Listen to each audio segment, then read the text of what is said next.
We are heading to the championship rounds. Going into the championship round. This is it now, championship rounds.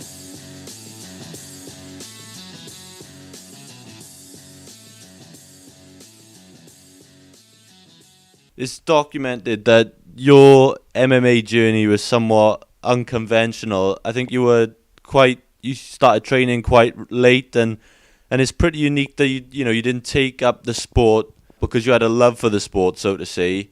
And could you talk a little bit about how and why you got into mixed martial arts? I'd never ever seen MMA, had never seen UFC, had never ever heard of this thing as well. It was something I'd never heard of, and I know it'd been going for years before I started it.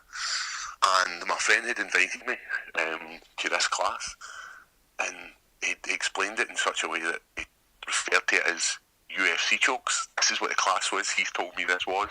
Now, I later realised it was not UFC chokes, and it was MMA, and it was a beginner's class.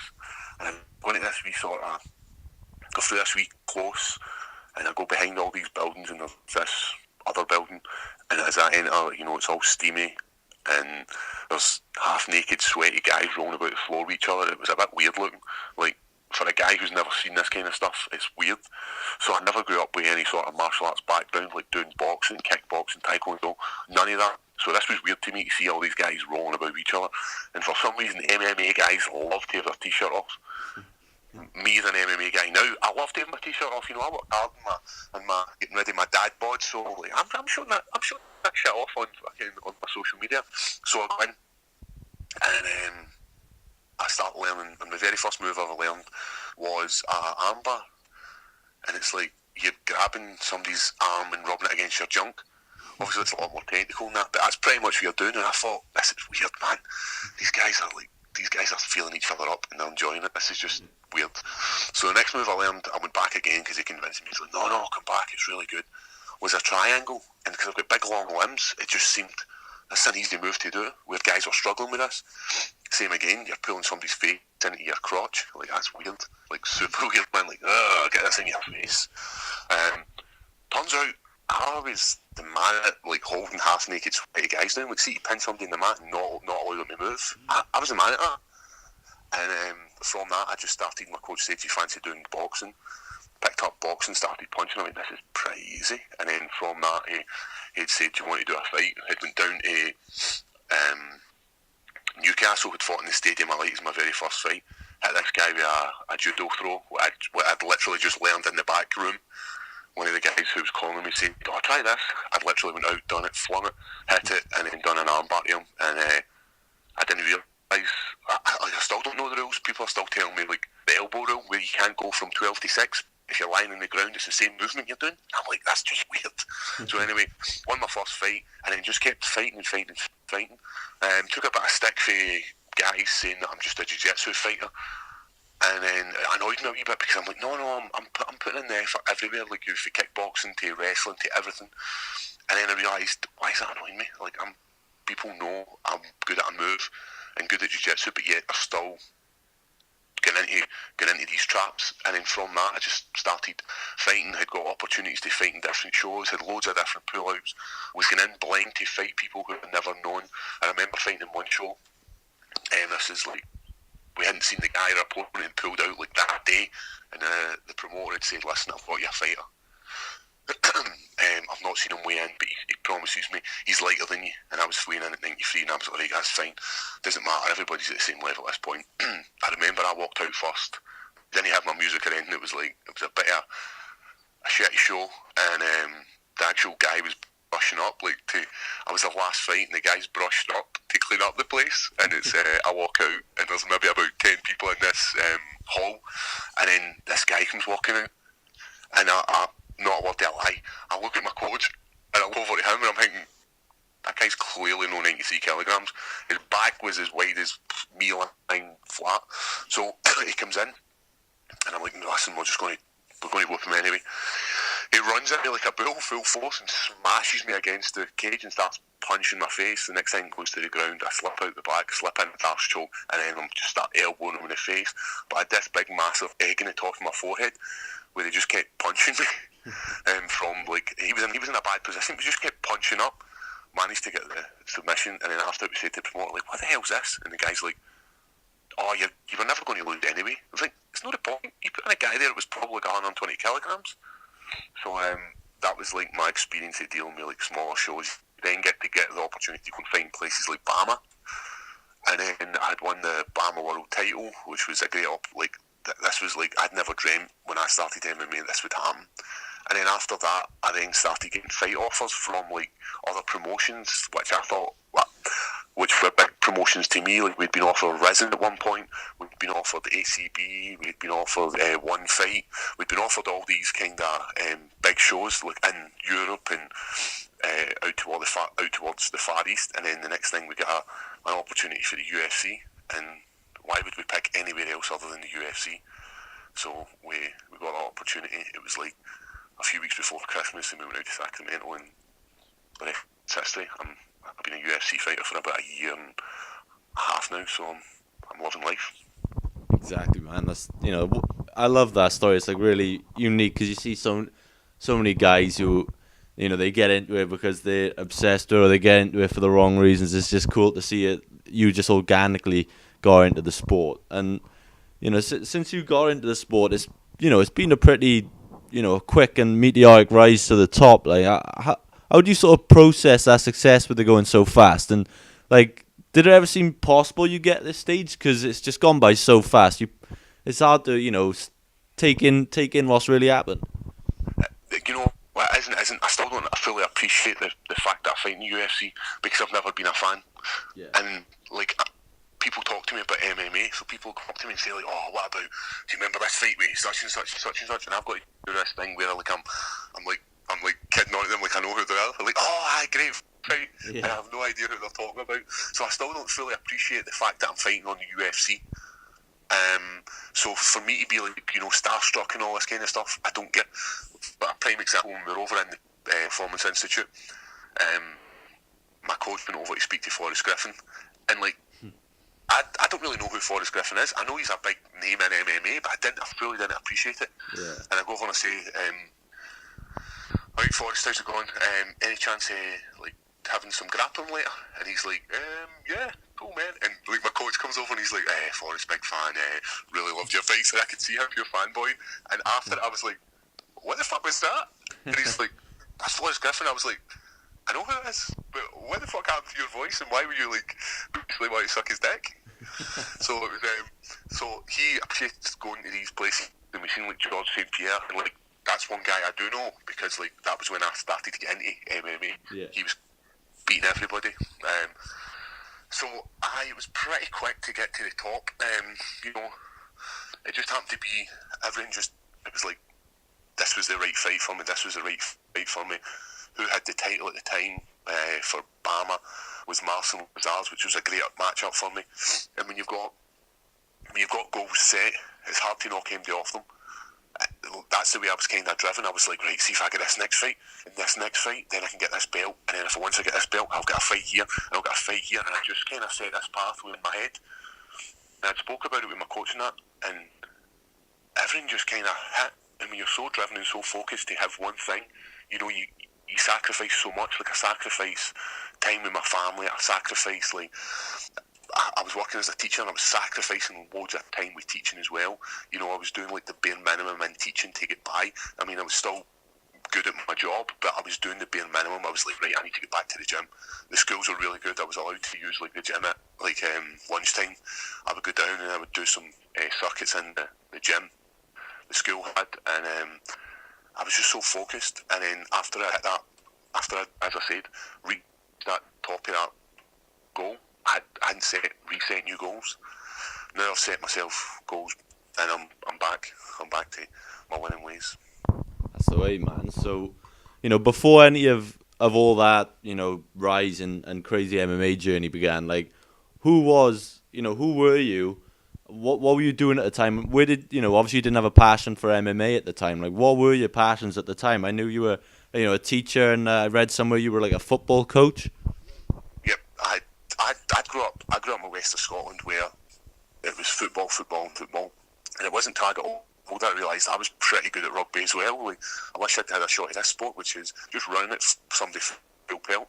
But I grew up playing football, and then those who can't play end up teaching. So I know myself I wasn't the best, but I had got some great opportunities to play football. And then I went from playing football to coaching football, and used to coach a local team in my area. And I was giving up my Saturdays and Sundays. And then from that, I enjoyed teaching. And then from that, I went and became a teacher, and ended up working with an educational charity. I'd spent 7 years with that charity, and it was like when it came to the end, when I had to make a decision, you know what, I'm never going to get an opportunity to be an MMA fighter again. I'm getting older. I can always go back to doing teaching. So I gave up that and went full time into MMA. But some of the cool stuff I got to do as like a teacher was like I went to Uganda to work in like rural villages and build like kitchens, water tanks, and that kind of stuff. Like it doesn't happen every day. So that whole side of my life I love, and I really do miss it because it was so rewarding. One of Arnold Schwarzenegger's rules is always give back. At that time, I was just constantly giving back. I was before I got into MMA, and this took up all my time. And other cool stuff. I got to Mince William, got to travel like to all over the UK and help people, young kids who were disengaging from school. So like, I had a great life. I picked MMA and became so much harder. You know, when it's pissing down outside, you've got to get up. Regardless if it's sunny, regardless if it's raining, regardless if it's snowing right now, I still need to go out and I still need to do that road work when I'm running. My feet are freezing, my hands are freezing. Whereas before, in my previous life, I didn't have to do that. You know, I could get up, jump in my car, drive to work, sit in a nice warm classroom, talk to kids. So it's like two totally different worlds I've lived. Yeah, man, it's cool that you had this, you know, whole other life outside of mixed martial arts. Like I've spoken to a couple of fighters now, and some of them have been, you know, doing this fighting, training full time since they were like 16 years old. And sometimes I think like, you know, you've probably, you know, you sacrificed so much and you're missing out on so much maybe. But it's really cool that you've got to experience, you know, two ends of the scale. One of the things you're saying about like sacrificing, like it took me a bit to months to realise, like, you know, my friends, like I grew up through high school, became friends after school and all this kind of stuff, your group of mates, I stopped seeing them because they would want to go out and it would be like, oh, Mum will go out, we'll go to the pub and we'll go to clubs and that kind of stuff, and this became for young guys your age, like between 20 to like 30, this is all they do. We'll do this, we'll go to the gym during the week, and that's pretty much what my life was like as well. And I had to stop that. The effects that alcohol has on you, and the effects that doing this every weekend, it's back in your MMA journey. So I had to like say, man, that's not the right kind of focus. So guys who people still like message me and like, oh, you coming out? And I'm like, training, my body's broke, I just need to go and lie down and feel sorry for myself. Yeah, man. So you mentioned football and rugby there. Just out of interest, I'm a massive sports fan. Is there a specific football team you support, and are you going to be watching, you know, the Six Nations, I think, on the weekend, your country and my country, Scotland and Wales? Yeah. Well, I went to the Six Nations a few years ago, and they just kept taking, what is it you call it, a try? Yeah. What is it, kicks? What is it, what's that actually called? What's that, conversions you're on about? Conversions. They just get close enough, and we're just converting, boom, and then they just kept racking up the goals. We couldn't get passes, and but as in soccer, Scotland's not great at football. We're going to be honest, we're not great at football. Rugby, we're slightly bit better. So in football, see, I stay in a place, as I said, the west of Scotland, and you either support one or the other team. There's no any other teams, and it's either going to be Rangers and Celtic. And I'm not sure if you're aware, but there's a bit of hatred between the two of them. Oh yeah. Old Firm is a bit mental. No man. So so the team I support rather than Old Firm, you know, I've got a local team. I've grew up in a place called Bearjew, and I've stayed there like all my life. And the football stadium's at the bottom of my road. So I support my local team of Bearjew United, who've and if I'm going to be honest, I know the best. Yeah, man. I mean, those old firm derbies are absolutely crazy. I love watching them. But it became less about football and more about how many people can get kicked off the park. And that's the thing. Like, see, if you, I've been to some old firm games, and it's like you can cement your name in the history of in the clubs, Rangers or Celtic, by hitting the opposite team member with a hefty challenge. You'll always be remembered. Like, remember that time such and such hammered such and such. Yeah. What about yourself? What team do you go? My team, I used to support Cardiff as a kid, obviously, because they're my local team. But my dad brought me up to support West Brom from the Premier League, and not the most exciting team to support at all, if I'm honest. I know, but you've got loyalty, haven't you? What's that? You've got loyalty. Yeah, that's the reason you support these guys. Like, Yeah, man. I've got to support them because nobody else will. That's the same way. Like, I've got to support these guys because nobody else will. Nobody shows them love. Yeah, they frustrate me week in and week out, but I still go. I'm still watching them every Saturday. So I know. That was another thing. Like, I still love watching football and nothing. Sitting down on a Saturday and a Sunday afternoon and just watching football, watching the goals coming in. I can't do it now. Now it's just, it takes up too much time. And any free time I've got, I need to spend it with family. Like, I need to. That sounds really nasty, isn't it? Like, I need to spend this with family. yeah, It's like, I want to spend is the word I'm looking for. I want to spend it with family. So, like, it's going out and doing stuff with the kids, taking my dog a walk, coffee with the partner and that. You got to put in the time. yeah, man. I was looking at the yesterday and I noticed is that a Biffy Clyro tattoo you've got on your ribs? Is it Biffy Clyro? It is. I was about, what age would I have been? I'd probably been about 15 the very first time I ever heard this band, and I'd been referring them as, what was I was calling them? It was Buffy Clyro or something like that. I was like, oh man, I heard this band to my pal, and then like 6 months later they came out in like a Kerrang magazine and they were talking about them, and then I started like getting really deep into them. Then they released The Blank Sky. I think they released Go Slow first as an EP, and then Blank Sky, and I remember just being balls deep in them. And I was only about 16, and I got to this tattoo place, and I looked pretty old, man. I was like, I used to have these stupid sideburns. Like, I had sideburns that were right down to my chin, and it just looked ridiculous, man. But like, the pictures are hilarious. Like, when I look back, I'm thinking, what the hell are you thinking? And I went to this tattoo place, and I'm like, hey, I'm looking for this. And the guy done it, and I hadn't really had cleared that up with my mum at the time, because when you're 16, your mum, the last thing your mum's want you to do is come in with like this 6-inch tattoo on your forearm, and she went kind of off her nut, and I was kind of stuck with this the rest of my life. And people would always say to me, "You're going to regret this. You're going to regret having that tattoo." And for me, the tattoo is not about what the symbol is. It reminds me of a time. Yeah. So I remember the time growing up, and all I wanted to be was balls deep in Biffy Clyro. I'd sit and play the guitar, and I would learn all their tunes, and I would learn, like, I would start singing along with them. That was like pretty much my life as a teenager. Like, I was never ever out running about the streets trying to batter folk. I was in the house playing guitar with my best mate, and that's all we done. From that, I ended up getting another Biffy Clyro tattoo, the Jigsaw pieces, and I've always had love for Biffy Clyro. And in my fight in Sacramento, they'd actually tweeted me. Ben Fay, Biffy Clyro tweeted me, and I was like, tell me about the hotel room like this. Like, I was like a bit of a loser. Like, oh my god, man, Biffy Clyro just tweeted me, like a pure fanboy. But that same again, all these songs and all these bands take me back to a time when I was growing up, and I love it.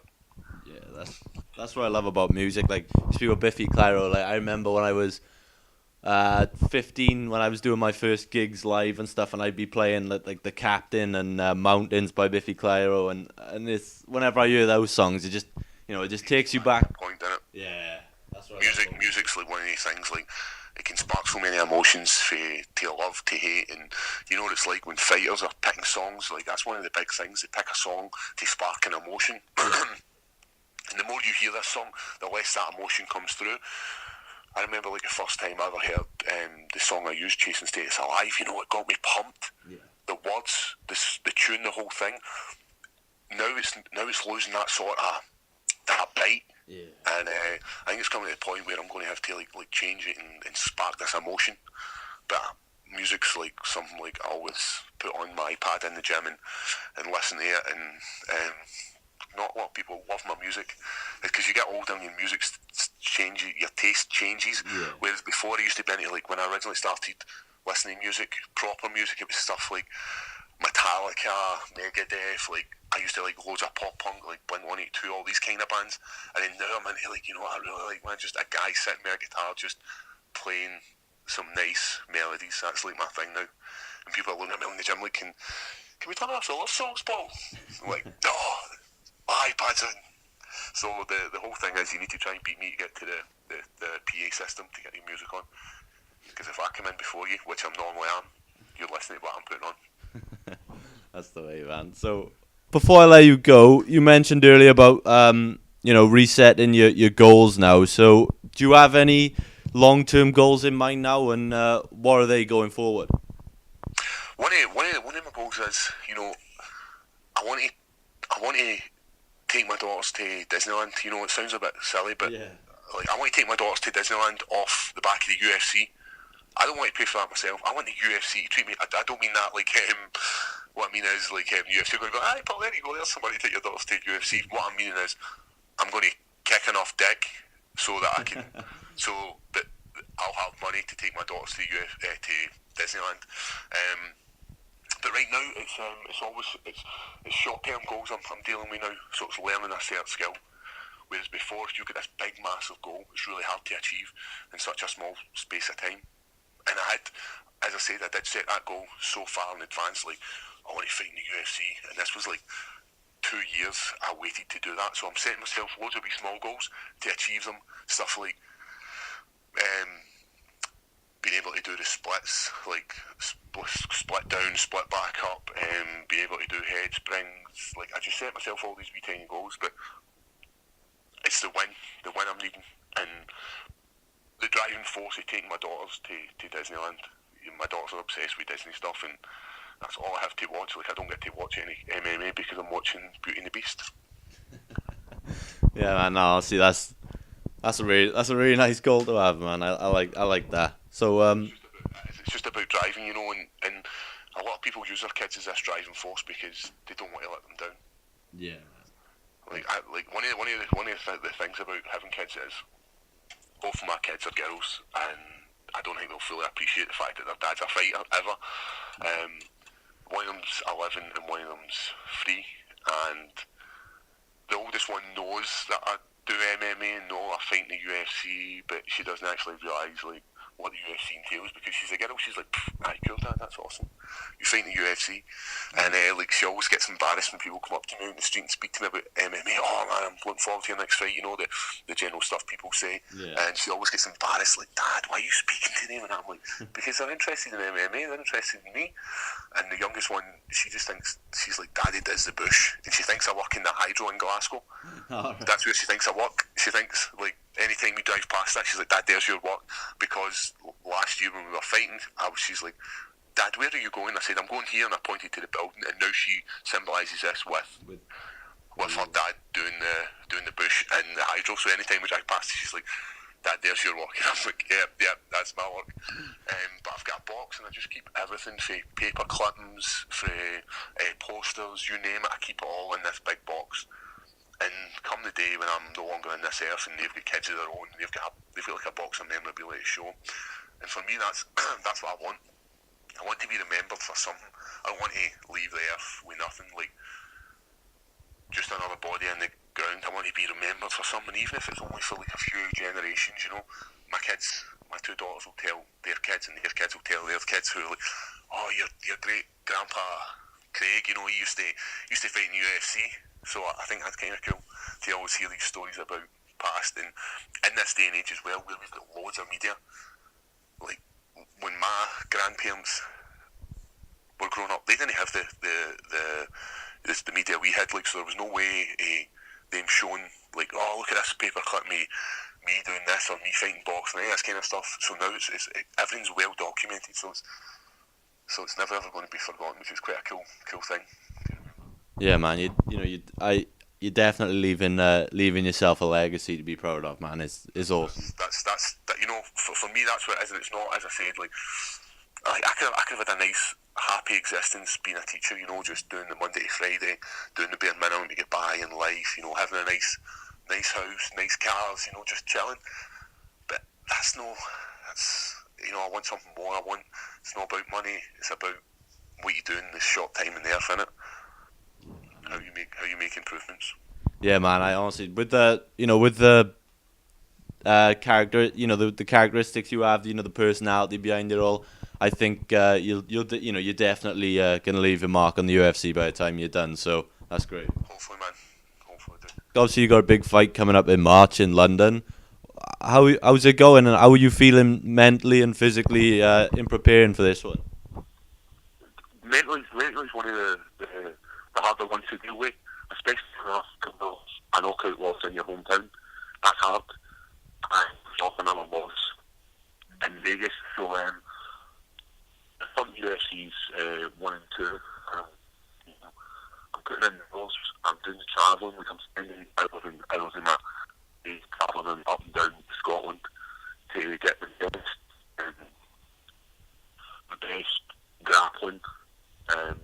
So physically wise it's fine. Mentally, as I said, that's a wee bit tougher. But I believe I've sorted my demons out, because 2013 wasn't a great year for me, and fighting wasn't one of my top priorities in that year. And the best way to explain it is, when you set yourself a target and you reach that target, and the target was to get to the UFC, and I managed to get to the UFC, and winning the UFC performance right bonus, you kind of reach all your goals. And I never really set myself any more goals to after everyone, and I never really gave back 100% in the last 2 fight cards. I mean, I still wanted to fight, but it was hard to push yourself when you've already achieved your goal. So now I've re-established my goals, sorted myself out, and now I'm back on track, back to my winning formula. Yeah, man. Honestly, that's something that's always interested me, and I ask pretty much every fighter I speak to. I always ask, like, I feel people don't appreciate the mental aspect of being a mixed martial artist. Like, they get to see, the fights and the action, but they don't see what goes on behind closed doors. Like, is it possible to explain in any words, sort of like the mental toll it takes on you during fight camp? The night before a fight, even the ring walk. It must be, a real battle with yourself mentally. Maybe you play out every possible scenario in your head. Like, is it a real struggle? The mental side, that already starts there. There's days where you'll doubt yourself, you'll get in training, and you'll get absolutely biffed off everybody in the gym. And you'll be like, is this what I want? There's days you'll come back to sparring, you'll be battered and bruised, and same again, you'll doubt yourself, you'll doubt your abilities. Like, should I be there? Should I be in top? And it's about believing in yourself, and having, that sounds really cheesy, doesn't it? Like, believing in yourself and just achieving. But as you get that self-belief, and like having people around about you who good coaches is like, they're priceless, and they're few and far between, and it's hard to find one. And I've got one in Brian. Not only that, I've got a good team around about me, like training partners who have been with me since I started this adventure. And it's not as if it's people come and go and people just hanging on. The people that are around about me are the people who have been there from the start.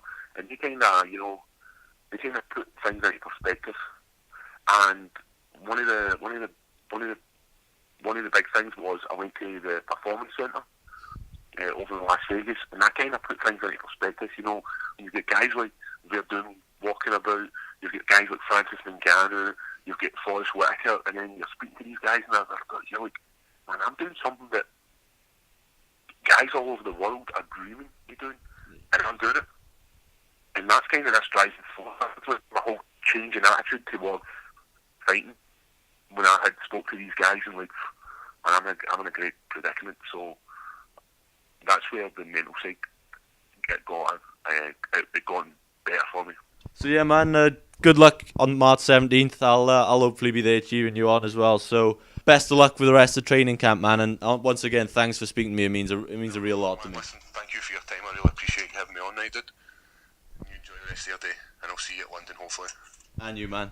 Right, man. Cheers, bye. Sure.